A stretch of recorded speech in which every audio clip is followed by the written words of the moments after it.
everybody. Welcome to the show. You know where you are, the 9 at 9 with me, Tigo. And last month, if you were watching, we had Greg Coakley on. We were talking about the business of music. And of course, we ran out of time because we have Alan as our producer. And he mentioned, Greg, about catalogs and how people are making money with catalogs. So we invited him back this month to see what the heck was he talking about. Hey, Greg, what were you talking about? Well, if I remember correctly, because it's been like a long time, but if I can remember correctly, what you had asked me a question about these artists making money, Yeah. and I think my response to you was, "Oh no, I remember now. We were talking about vinyl and the Yeah. resurgence of vinyl, and I was telling you that if I agree it's a trend, and what people don't understand when it comes to purchasing music these days, or even for that matter, streaming music. When it comes to that, most of these legacy artists don't own their catalogs. Even the ones that did, Tina Turner be an example. If you looked at it in the media in the last few months, Tina just Mhm. sold her whole catalog. Lil Wayne sold his catalog for 100, I think it was $100 million. Wow. These artists are now, people have, let me retract that, people have actually, they've started these companies that are somewhat like investment companies where they're buying people's catalogs, and then when you buy that music, when you stream that music, if someone uses it for Uh-oh. own I'm their okay. own their music up till now,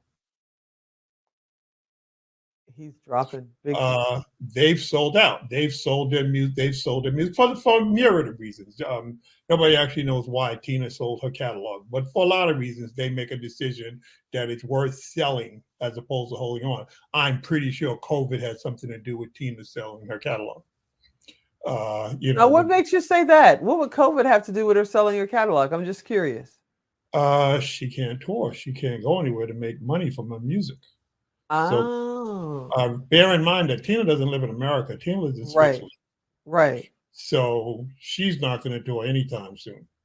So I don't know. I don't know Tina, but I make the bet that she decided she'd rather get her money now than to have to leave it for her heirs. She can pretty much survive on whatever she sold it for, or at least live a life.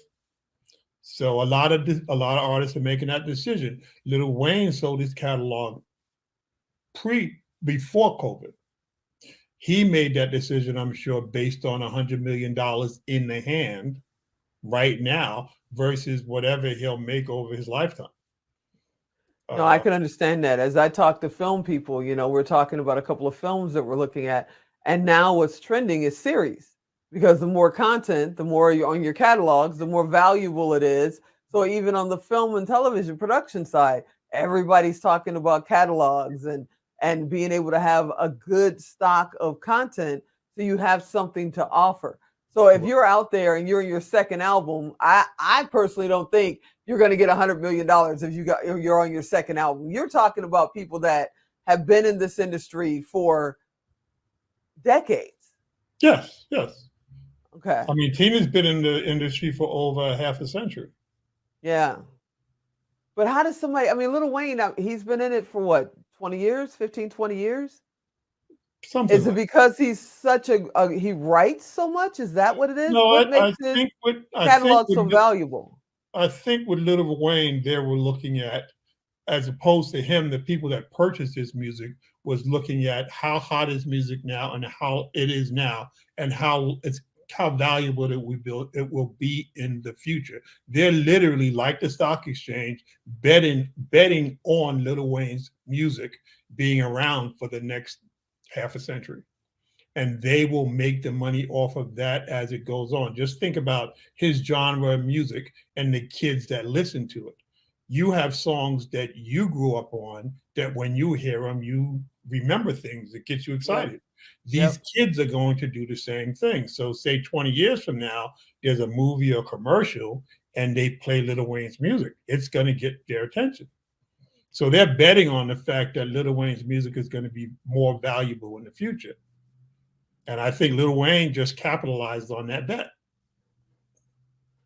So when you say they are investing and buying this and it's an act, I mean, you talking like a stock exchange, like a investments brokerage? I mean, how does that work?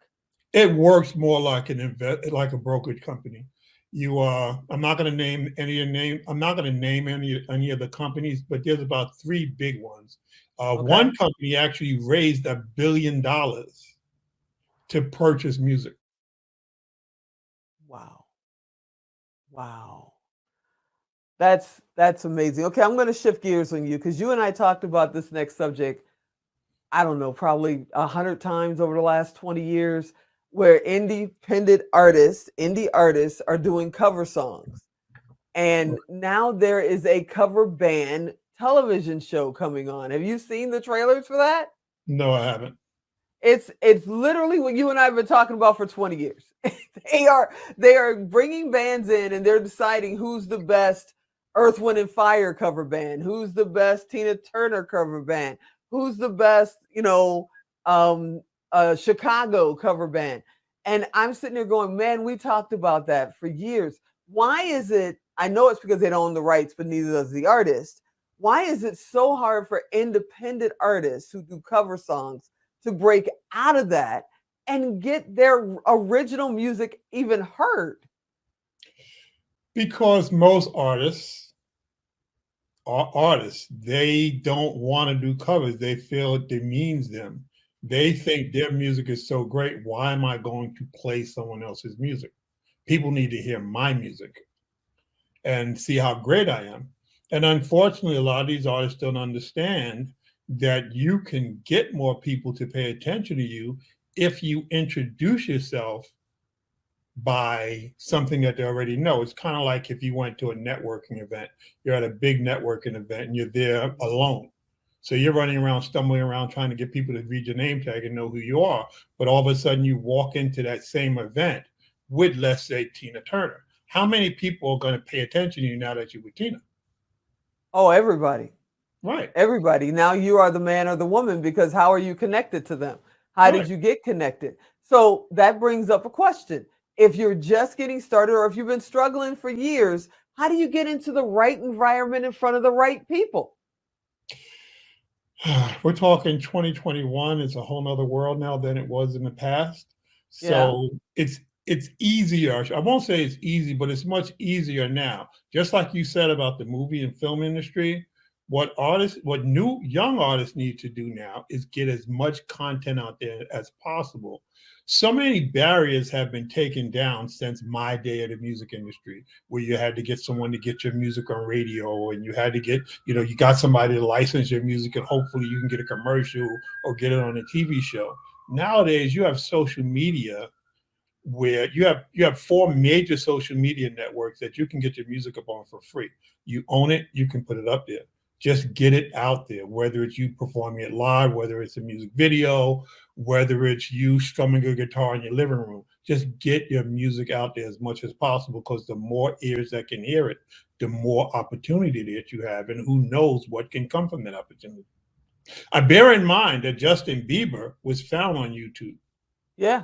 A lot of artists have been found on YouTube. A lot of artists were found on YouTube. They put their music out there. Someone famous heard it, liked it, paid more attention to it. And before you knew it, Justin's career started. We're about to get out of here on this episode, and I know you're retiring, quote unquote. You've been talking about it forever, retiring from the music industry. Our next interview, we're going to talk about that next adventure you're on. But I do want to ask you, if you could do it all over again, would you do it? Yeah. No question. That's all I want to ask you. You guys, you do it differently. See, we got to bring them back. Now we got to bring them back to find out what would be different. That's why we have experts every day. Okay, so go to GregCoakley.com and check him out. Make sure you check out everything he's talking about. If you want to understand the business of music, you want to get around the people that know, you want to get connected to Greg Coakley. But I'm going to tell you right now, he's not going to mess around. Don't waste his time. But if you're serious, he's serious for you. All right, I can't believe it. I did it. Alan didn't cut me off.